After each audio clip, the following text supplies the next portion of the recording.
Welcome to Prisma Deeds. This is a general overview of the interface to generate your decentralized IDs using not only Prisma's interface, but also Prisma's indexer, which means a system to filter the decentralized IDs that were created for the use of our different applications.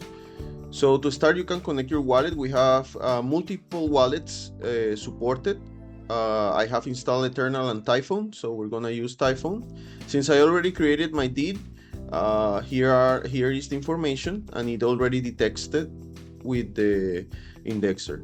The information that is created is the deed, the status, what version of the indexer, what was the last action, the IPFS to save metadata, the endpoint of the indexer, and the last TX hash, which will lead to the transaction in Cardano. What else can you do? Update your deed or revoke it.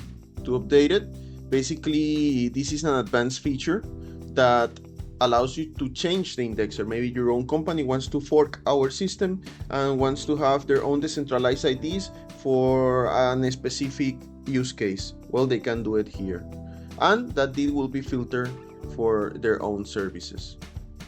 You can revoke your deed, however, this is permanently, since a deed is attached to a wallet. If you decide to destroy your identity, well, this is a permanent action and you won't be able to generate another. The idea is that you will need to use another wallet. So basically, this was just one of the components of Prisma Deeds project. This is just the generation, and we have another interface for verifiable contributions. However, this is the general overview for generating decentralized IDs.